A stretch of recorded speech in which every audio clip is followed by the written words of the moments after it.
시청자 여러분 안녕하십니까? 뉴스 현장 시작합니다. 한덕수 대통령 권한대행 탄핵을 강행한 더불어민주당이 이번엔 권한대행직을 이어받은 최상목 경제부총리에게 지체 없이 헌법재판관을 임명하라며 압박에 나섰습니다. 이재명 대표는 장외 집회에 직접 참석하며 여론전을 강화하는 모습입니다. 국민의힘은 민주당이 정부 붕괴를 시도하고 있다며 반발하고 있는데요. 취재기자 연결해 자세한 소식 들어보겠습니다. 이광희 기자, 이 대표가 장외 집회 언제 참석하는 건가요? 네, 이재명 대표는 민주당 의원들과 함께 오늘 오후 4시 광화문에서 열리는 윤석열 대통령 퇴진 촉구 집회에 참석합니다. 참석자들은 집회 후 남대문로를 거쳐 명동역까지 행진할 계획인데 이 대표는 집회에서 발언은 하지 않을 예정입니다. 민주당은 앞서 오전엔 내란 극복, 국정안정특위 4차 회의를 열고 윤 대통령 체포와 헌법재판관 임명을 촉구했습니다. 추미애 의원은 윤 대통령은 현대판 전두환이라며 조속히 내란 특검을 출범시켜야 한다고 했고, 이원주 의원도 정치적 불확실성을 제거해달라는 시장의 기대를 묵살하지 말라며 최 대행을 압박했습니다. 민주당은 최 대행이 적어도 주말 중엔 헌법재판관 임명과 쌍특검법 공포 등에 대한 입장을 정리하길 기대하고 있습니다. 국민의힘은 오늘 특별한 일정 없이 전국 상황을 예의주시하고 있습니다. 다만 민주당과 헌법재판관 임명 관련해 논의할지를 내부 검토 중인 걸로 알려졌습니다. 비상대책위원장으로 지명된 권영세 의원은 민주당이 29번째 탄핵을 자행했다며 무책임한 탄핵 정치가 국가를 혼란에 빠뜨리고 있다고 비판했습니다. 서지영 원내대변인은 민주당이 정부 붕괴를 시도하고 있다며 연쇄 줄탄핵으로 대외 신인도 하락 등 경제 불확실성이 더 커질 것이라고 했습니다. 지금까지 보도국에서 전해드렸습니다. 헌정사상 최초로 대통령 권한대행의 탄핵안이 가결되면서 전국이 다시 한번 요동치고 있습니다. 전문가와 정치권 쟁점들 자세히 짚어봅니다. 강전의 국민의힘 법률자문위원, 조기현 민주당 법률위 부위원장 나오셨습니다. 안녕하십니까? 네, 어제 우원식 국회의장은 한덕수 대통령 권한대행 탄핵 소추안 가결 정족수를 재적의원의 과반으로 결정해서 여야 공방을 낳았습니다. 관련 내용 직접 보시죠. 이 안건은 국무총리 한덕수에 대한 탄핵 소추안입니다. 재적의원 과반수의 찬성으로 의결한다는 점을 말씀드립니다.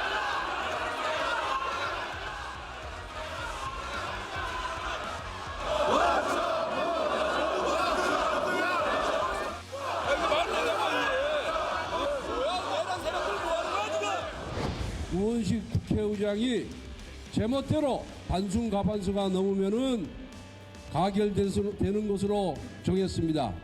원천 무효이고 투표 불성립이 됐음을 선언합니다, 여러분.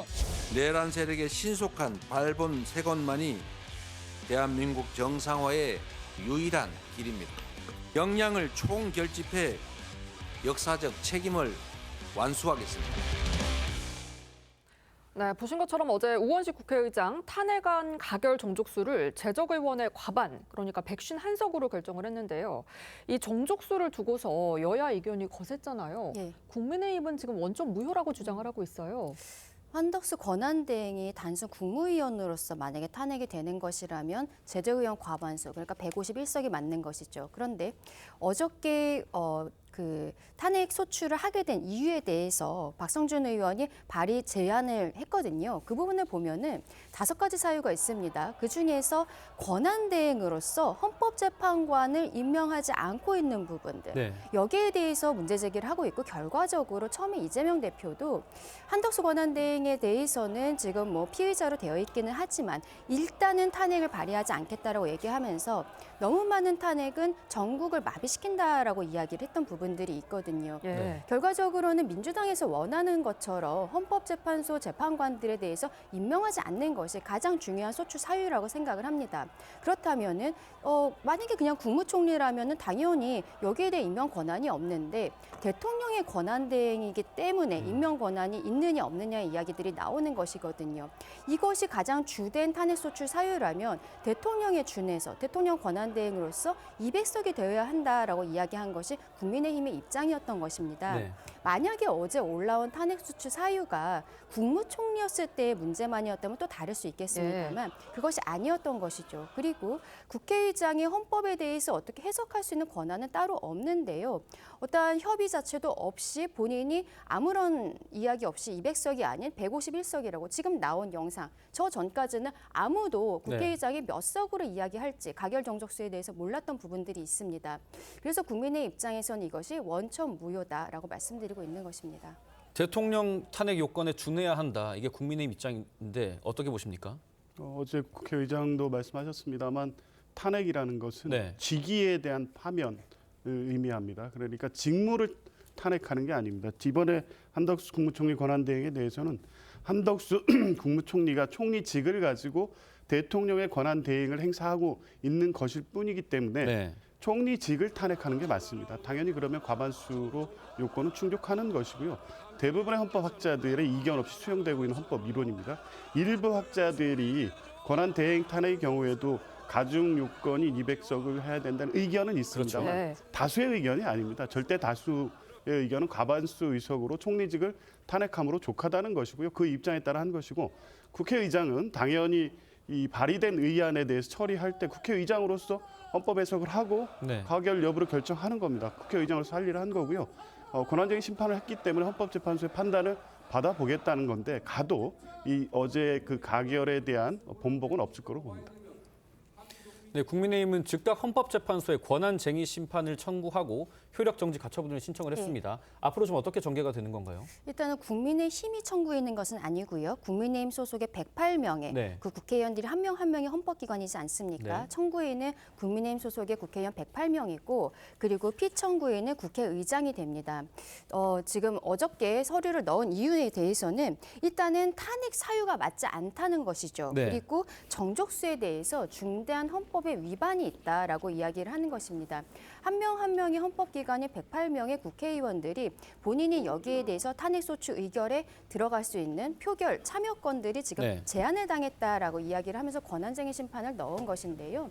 근데 사실상 쟁점이 탄핵소추 의결이 가결이 되지 않았습니까? 네. 그렇다면은 지금 권한대행에 대한 탄핵소추 의결과 이 사건은 쟁점이 거의 동일하기 때문에 헌법재판소에는 뭐 경행진행이라든지 이렇게 해서 같이 진행을 할 것으로 보이고요. 이 사건 때문에 더 헌재의 시간이 길어진다거나 그렇게 네. 예상되지는 않습니다. 네, 지금 뭐 결국 헌재 판단이 나오기까지는 혼란이 이어질 거다 이런 전망도 있는데요. 지금 헌재 공석이 헌법재판관 공석의 3석이잖아요. 사건만 쌓여가고 있습니다. 판단 늦어질 수도 있지 않을까요? 뭐 전체 사건 측면에서 보면 그럴 가능성이 있습니다만 어제 이 윤석열 대통령 탄핵소추안에 대한 1회 이 준비기일에서 네. 주시민 정영식 재판관이 밝힌 입장에 하면 최우선적으로 대통령 탄핵안한 처리를 처리하겠다, 그러니까 심리하겠다는 것이고요.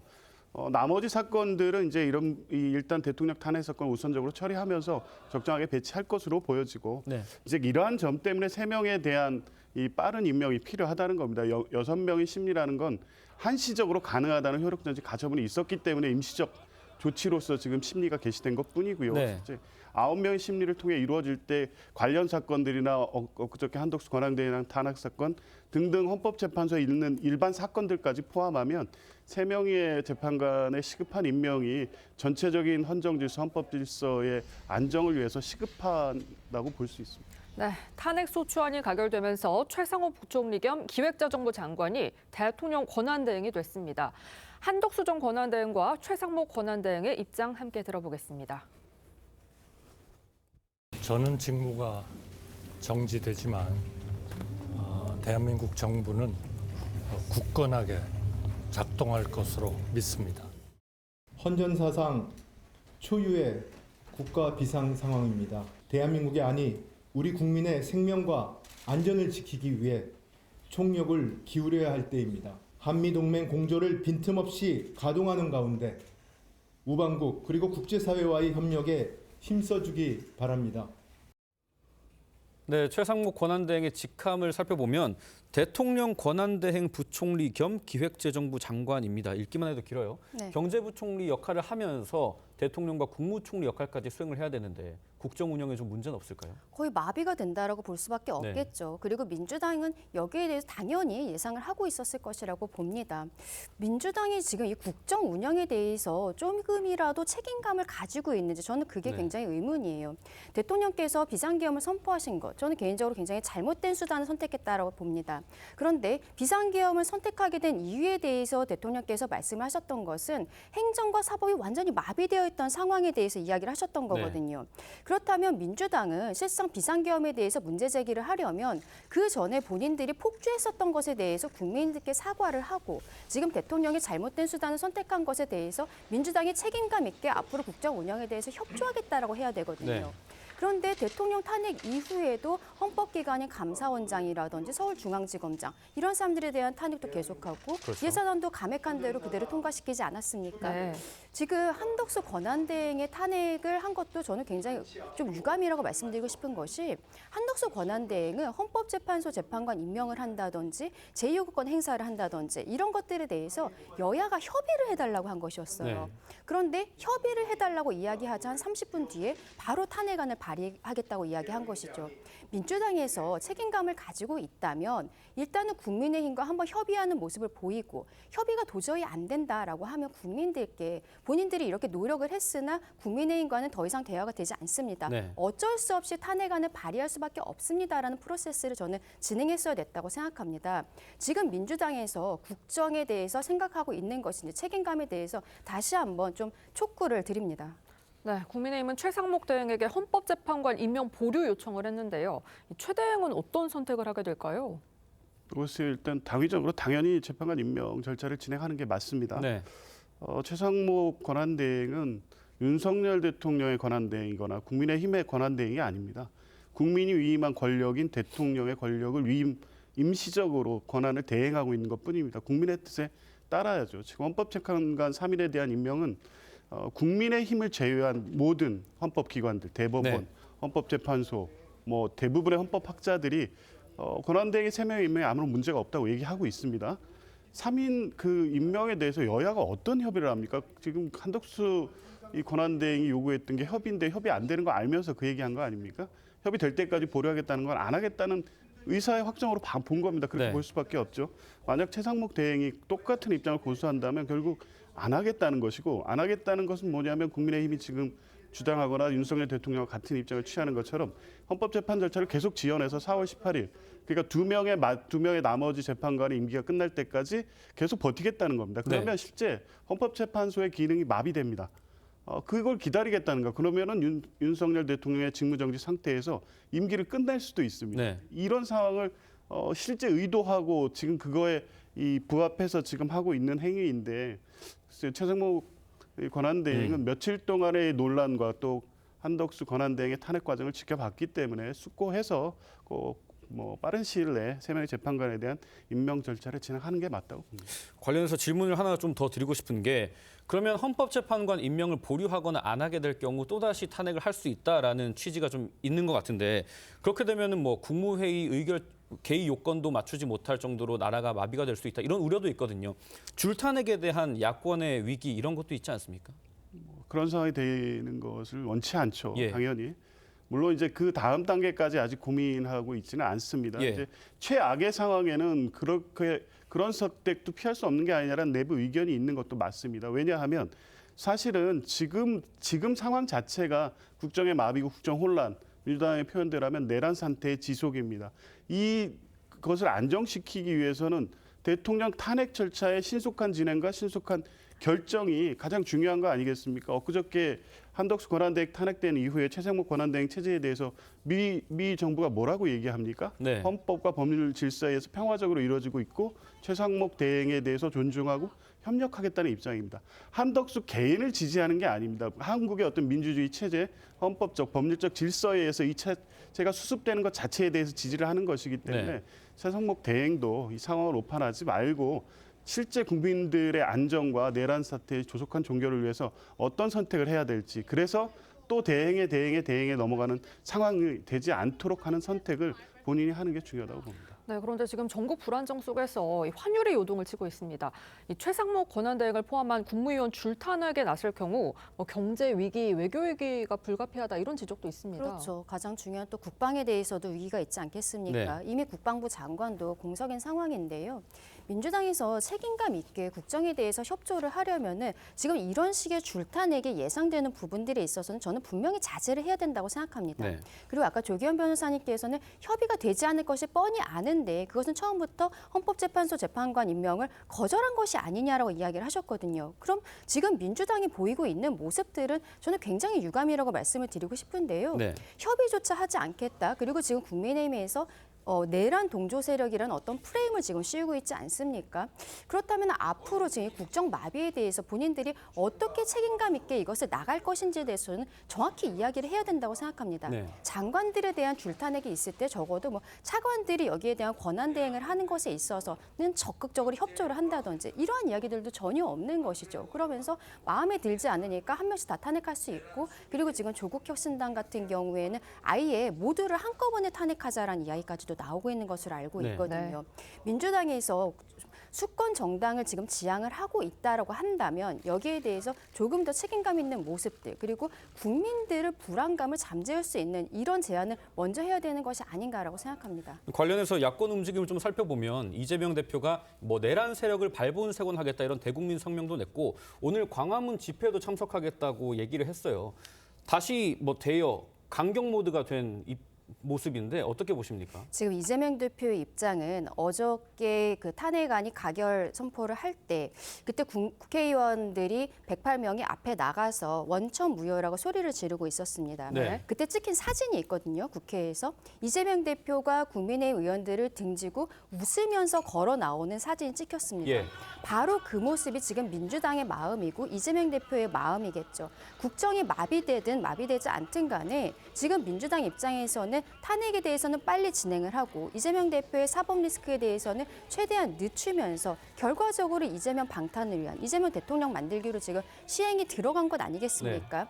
이재명 대표가 정말 수권정당을 원하는 거대 야당의 제일 대표라면 여기에 대해서 책임감 있게 본인의 사법 리스크에 대해서도 빠르게 처리해달라고 오히려 이야기를 해야 되는 것이고 국정안정 방향에 대해서도 정확히 이야기를 해야 된다고 생각합니다. 네, 조기현 변호사님 의견도 좀 궁금합니다. 일단 정치권의 협의요. 그 3명의 재판관 추천 절차에 대해서는 11월 29일에 추경호 원내대표와 박찬대 원내대표가 협의되고 합의된 사안입니다. 예. 그거에 따라 진행된 절차인데 이미 다 결정해 놓은 걸 뒤집기 때문에 사실과 아닌 말로 이 사실관계를 호도해서는 안 될 것 같고요. 두 번째, 지금 오늘 이재명 대표가 집회에 참여하는 것은 국민들이 만든 집회에 그냥 참석하는 겁니다. 민주당이 주도하는 집회 아니고요. 실제 국민들이 지금 이 탄핵 상황에서 윤석열 대통령의 수사와 재판 절차 지연, 국민의힘이 사실상 요즘엔 뭐라고 어떻게 이해가 되냐면 오죽했으면 비상계엄 선포했냐라는 주장을 하고 있는 거나 다름없습니다. 네. 이거에 대해서 국민들이 분노해서 거리로 나서고 있는 것이고 거기에 뜻에 같이 하는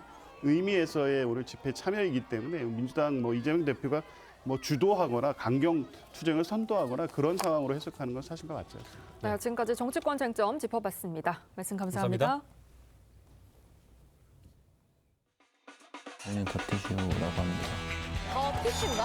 휴지 아니고요. 더티슈, 더 더러운 신발이라는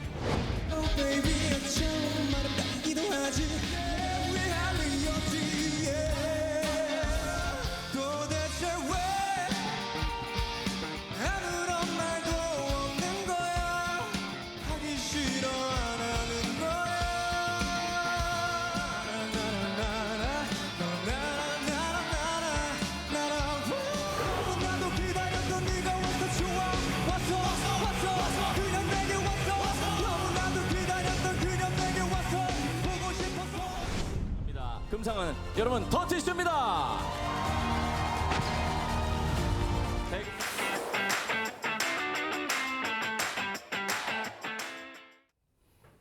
네, 얼마 전 끝난 TV조선 대학가요제 1,700여 팀이 참여해서 치열한 경쟁을 펼쳤습니다. 전공자들로 가득한 무대에서 매력을 뽐내며 금상을 수상한 비전공 밴드의 반란 더티슈 만나보겠습니다. 안녕하세요. 반갑습니다. 안녕하세요. 네, 더티슈 저도 정말 주의 깊게 봤는데 대학가요제 금상을 수상하고 나서 한 2주 정도가 지났어요. 요즘은 어떻게 지내시나요? 일상이 크게 달라진 건 하나도 없습니다. 하나도 없고 저희 똑같이 이제 재충전의 시간을 좀 가지면서 그 후에는 이전과 똑같이 작업실에 가서 곡 쓰고 또 연습하고 또 공연하고 네. 이러면서 그 전보다는 좀 더 감사한 마음을 가지고 네. 살아가고 있는 것 같습니다. 네. 그런데 더티슈 이 이름이 상당히 독특하던데요. 어떤 의미가 있는 건가요?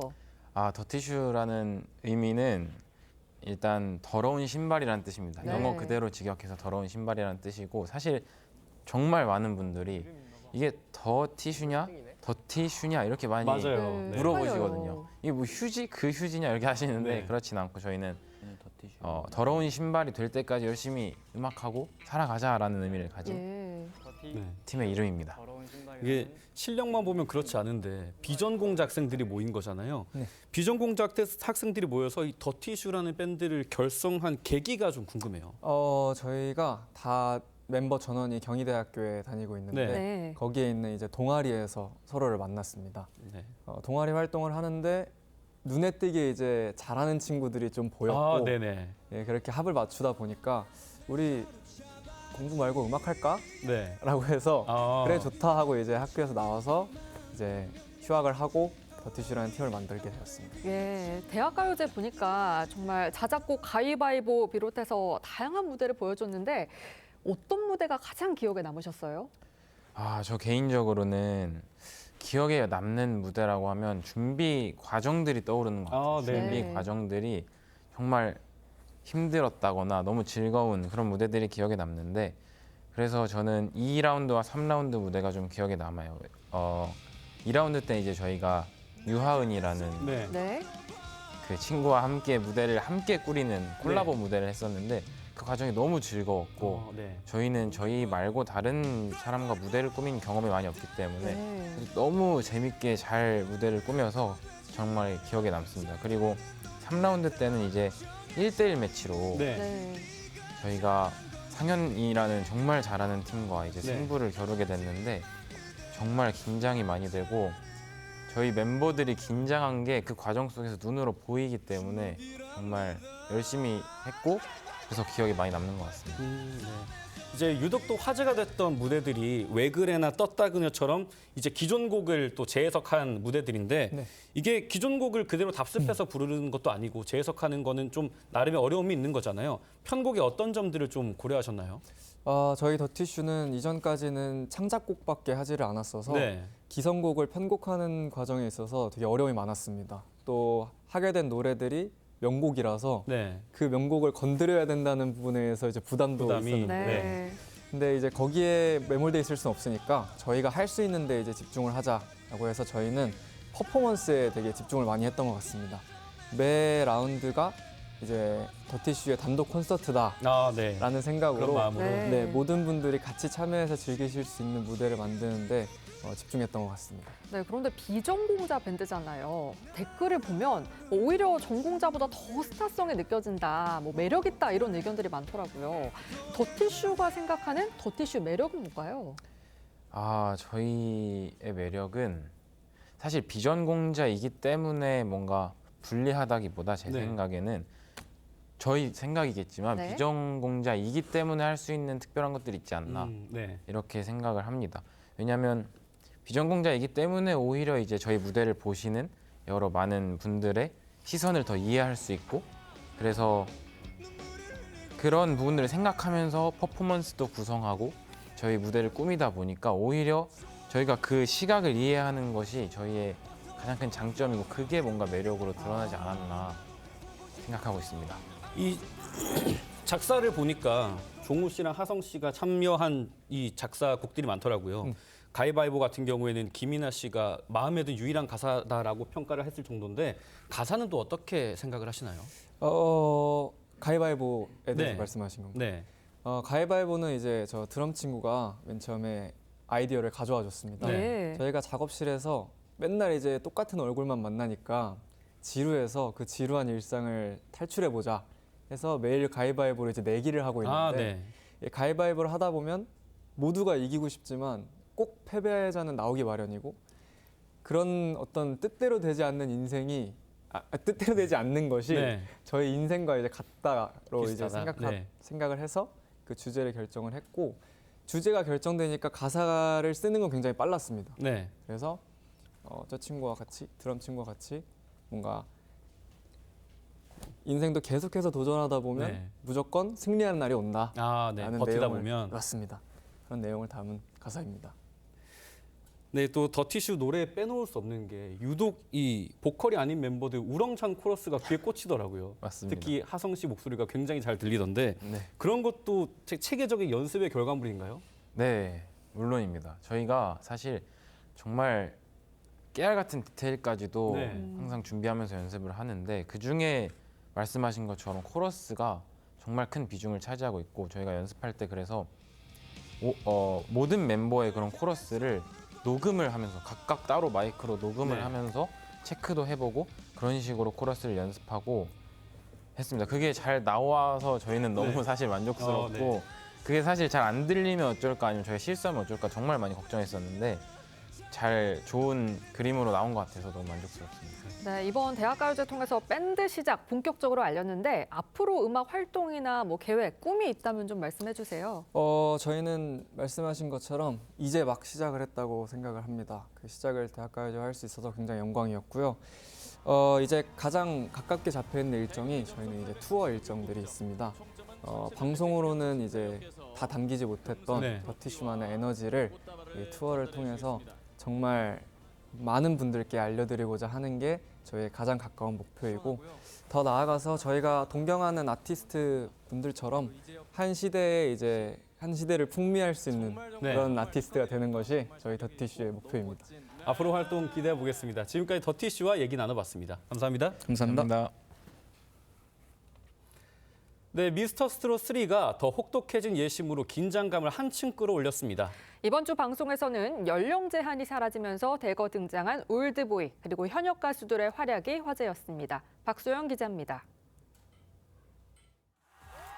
나이 제한을 폐지하면서 미스터 트롯 최초로 등장한 올드보이 오비브.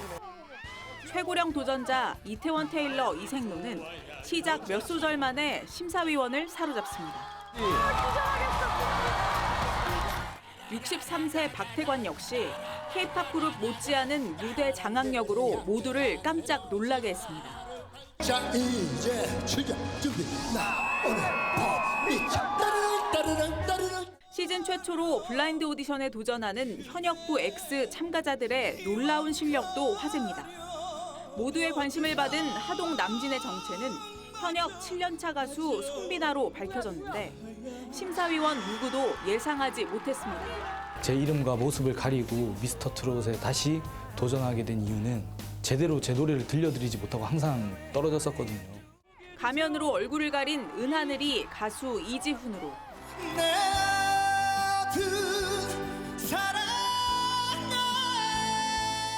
첫녹담이라는 이름으로 도전장을 낸 참가자가 이정으로 밝혀지면서 무대는 또 한 번 뒤집어졌습니다. 미스터 트롯 3 2회는 전국 시청률 15.1%를 기록하면서 전 채널에서 같은 시간대 1위를 차지했습니다. TV조선 박소영입니다. 밤사이 전북 순창에는 최고 20cm가 넘는 많은 눈이 내려 쌓였습니다. 눈발이 약해지면서 제주 산지를 제외한 대설주의보는 모두 해제됐고요. 오후까지 충남과 전라 서부를 중심으로 눈비가 이어지겠습니다. 전북 서해안에 1에서 5cm, 충남과 그 밖의 호남 지역에 1cm가량이 되겠고 서해안 쪽은 밤부터 다시 약하게 눈과 비가 내리겠습니다. 제주 산지는 내일 새벽까지 최대 10cm의 적설이 예상됩니다. 동해안 지역은 대기의 메마름이 지속되는 가운데 바람이 강하게 불고 있습니다. 산불 조심해야겠습니다. 일부 중북부 지역에 한파주의보가 남아있는 가운데 종일 추위가 이어지겠습니다. 연말 연시 대체로 맑은 날씨가 전망됩니다. 날씨였습니다. 12월 28일 토요일 TV조선 뉴스 현장은 여기까지입니다. 함께해 주신 여러분 고맙습니다.